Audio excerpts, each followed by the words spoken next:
The most powerful beings are not born feared. They become immortal legends. He is feared, adored, and hated in equal measure. A hybrid, an unstoppable force, a king without a throne. Klaus Mikaelson is not just a vampire or a werewolf. He is an entity that transcended death itself to become a legend. His story is filled with betrayals, massacres, and an uncontrollable desire for power and redemption. Over the centuries, Klaus Mikaelson has shaped the supernatural world with his own hand. From his cursed origins to his rise as the leader of the original vampires, his journey is marked by blood, pain, unbreakable family ties, and even a forbidden love. This video will dive into the most impactful moments of his story, revealing the secrets and tragedies that shaped this immortal being.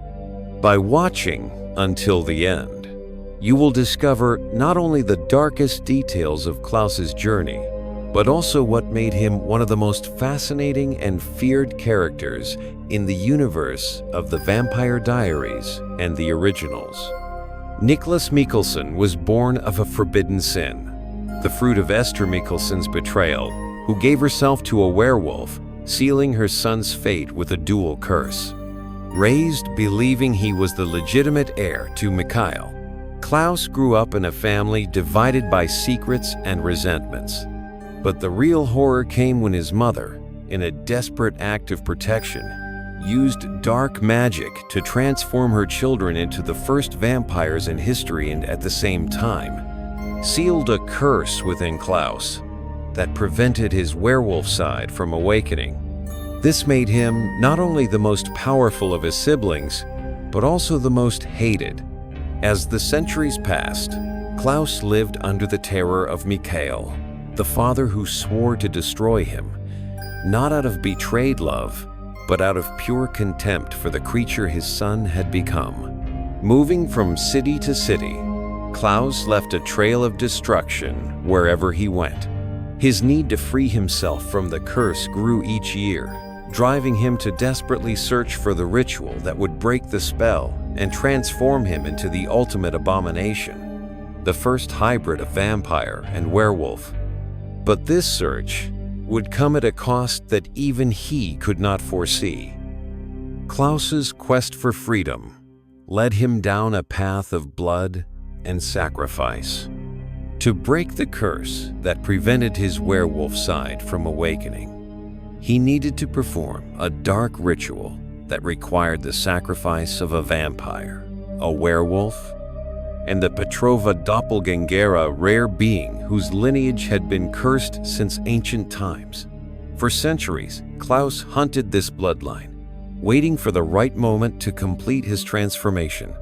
His obsession finally led him to Elena Gilbert, the last living descendant of the Petrova family, whose blood could grant him absolute power. The ritual was a spectacle of terror. Klaus did not hesitate to kill those necessary to complete the sacrifice, and with Elena's blood flowing through his veins, the spell was finally broken.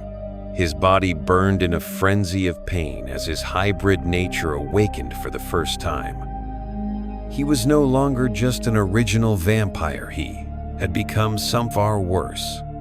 With the power to heal from any wound, command an army of hybrids, and crush his enemies with brutal strength, Klaus became the creature he had always desired to be. But in gaining this power, he also awakened new enemies and challenges that would test his rule over immortality.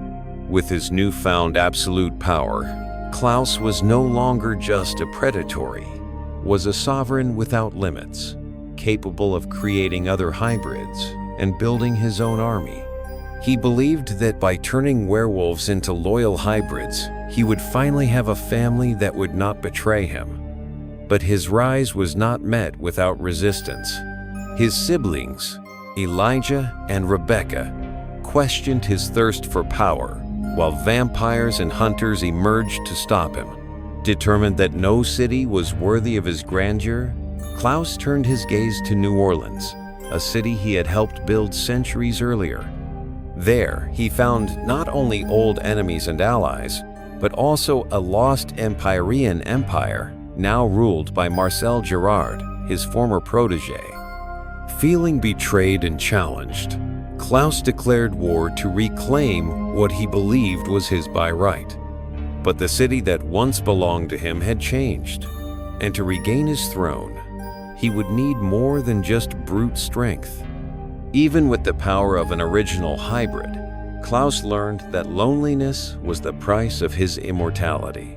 Those who dared to love him paid dearly, and paranoia prevented him from trusting even those closest to him. His reign was just beginning, but the shadows of betrayal and destiny were already creeping upon him, threatening the empire he so desperately wished to build. Even at the height of his power, Klaus discovered that being a king meant carrying the burden of loneliness. He could break bones with a glance, subdue enemies with a snap of his fingers, but he could never escape the pain of rejection. His siblings, Elijah and Rebecca, the only ones who could have been his true family, feared him as much as they loved him. The fear of being betrayed made Klaus destroy the most precious bonds of his life, feeding his paranoia and endless rage. Still in Mystic Falls, his relationship with Caroline Forbes became one of the most complex and intense of his story, marked by a mix of attraction, desire, and above all, internal conflict. During his time in the city, Klaus found himself deeply drawn to Caroline, a young vampire with a strong spirit and a kindness that contrasted with the darkness that dominated his own soul. From their first meeting, Klaus recognized in Caroline a purity and resilience that challenged him, something rare for him, who had always been surrounded by betrayals and manipulations. For Klaus, Caroline represented a chance at redemption, something he thought was lost forever. She, on the other hand, although attracted to Klaus, had always known the dangers he represented, not just for her, but for everyone around her. Despite the mutual attraction, their relationship was never simple. Klaus, in his insatiable quest for power and control, saw in Caroline a way to attain something he would never have: a genuine love without ulterior motives. He tried to manipulate her, trying to convince her that they could be a family, that she could be part of his world. But Caroline never fully gave in. She knew that no matter how fascinating and powerful Klaus was, he carried within him a dark side capable of destroying anything or anyone that crossed his path. Klaus, no matter how hard he tried, was never able to control Caroline the way he did with so many others, which left him both intrigued and frustrated. However, what developed between them was a love marked by ups and downs, a connection that never completely disappeared. Klaus felt something for Caroline that he had never felt before: the possibility of being more than a monster, of having someone who saw him not just for what he was, but also for his complexity and the scars he carried. Caroline, in turn, saw in him a man capable of something more, but also the constant threat he represented. The attraction was undeniable, but the fear of being destroyed by him always outweighed it. The relationship between them ended bitterly, with Caroline choosing not to surrender to Klaus's dark side and, in the end, keeping a healthy distance between them. For Klaus, Caroline represented the loss of something he had always desired: the true acceptance and genuine love. However, what he failed to understand, and perhaps never would, is that Caroline's love could not be won by force or manipulation. Instead, it needed to be earned with trust and vulnerability, two things Klaus had never known how to offer. Their relationship, though interrupted, left an indelible mark on Klaus, proving to him that no matter how immortal he was, he could not escape the human need for love and connection. But fate had something for him that he had never imagined, the chance for a legacy. When he learned that Haley Marshall, a werewolf linked to him by a brief moment of desire, was carrying his daughter, Klaus found himself faced with a dilemma that not even centuries of war and blood had prepared him for. Little Hope Mikaelson was the first of her kind at Tribid, a direct descendant of the most powerful being to ever exist.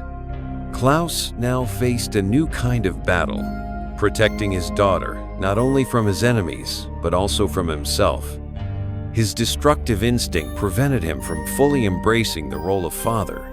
He pushed Haley away, distrusted Elijah, and formed unstable alliances, all to ensure that no one could use him against his own family. But the truth was undeniable. Klaus Mikaelson, the monster, the murderer, the vampire's nightmare, was now a father. And this vulnerability was a weapon his enemies would not hesitate to use. Being immortal did not mean being invincible. Klaus spent centuries defying death. But when the threat to his legacy became inevitable, he realized that even he could not escape his fate. Hope Mikaelson, his daughter, was too powerful, coveted by forces even he could not contain. Witches, vampires, and ancient entities wanted her blood, and Klaus knew that her mere existence put Hope in eternal danger. To protect her, he made the hardest decision of his life: to sacrifice himself. For the first time, Klaus was not fighting to survive, but to ensure that Hope would have a chance to live without carrying the shadow of his name.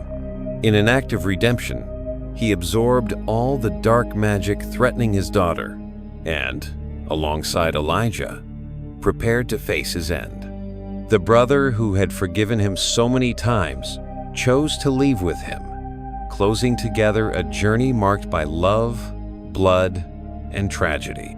In the final moment, Klaus was no longer a monster. He was no longer the murderous hybrid or the cruel king. He was simply a father, a brother, a man who found in death the only path to redemption. The world trembled with his farewell, but his legacy would never be forgotten. Because legends do not die, they only become eternal. With Klaus's death, the story of his lineage continued through Hope Mikaelson, his only daughter, who would become the key to a new balance among the supernatural forces. Although Klaus had not been able to protect her from the darkness that his name had brought, he ensured that his daughter had the chance to live without being consumed by the legacy of violence and betrayal that he had created. The young Tribid, with the powers of vampire, werewolf, and witch, was now one of the most powerful figures in the supernatural world. Her existence meant hope and renewal, but it also represented the weight of Klaus's past. And although he had sacrificed himself for her, the pain of his absence echoed in every step that Hope took. After Klaus's death, the supernatural world seemed to have entered a new era. But the enemies did not cease, and the challenges for Hope began soon. Although Klaus's death brought an end to his tyranny, the shadow of his power still loomed over New Orleans, and ancient forces rose, now seeking a way to control Hope and her incredible lineage. But the young Mikaelson was far from being a helpless victim.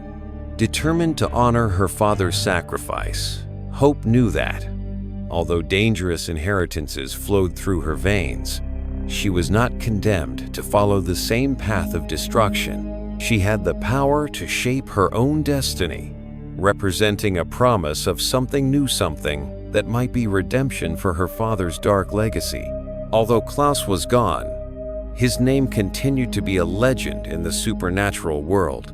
The story of his relentless pursuit of power, his treacherous character, and his need to be loved but feared would not be easily forgotten. As much as his sacrifice offered a chance for redemption for his daughter, Hope, the impact of his actions lingered, deeply affecting the generations that followed. The fear Klaus instilled in immortal creatures, and even in humans, became a warning for all who dared challenge the supernatural order he had established. The mythology he created would not die with his death. It would only take on new forms and become a dark tale that would shape the choices of those who came after. Despite his enemies, Klaus also left an indelible mark on his allies. Those who followed him, like Marcel Girard, continued to fight to keep his vision of power alive. The city of New Orleans, an empire founded by Klaus, became a battleground for endless disputes, with factions seeking to maintain his legacy or use it for their own ends. As Klaus faced his end, he knew that his death would not be the end of his empire, but merely a temporary pause. The supernatural world would be forever shaped by his actions, and the Mikaelson name still stood as a force to be recognized, revered, or feared by all who crossed its path. We've reached the end of this dark journey through the life and legacy of Klaus Mikaelson. From an immortal hybrid to a redeeming father, his story is marked by power, tragedy, and sacrifice. But as we've seen, legends do not die, they continue to live, whether in fear, love, or memory. And you, what did you think of Klaus's entire journey? Leave your comment below. We'd love to hear your opinion. If you enjoyed the video, don't forget to leave a like and subscribe to the channel so you won't miss any content like this. And of course, hit the notification bell to receive all the updates.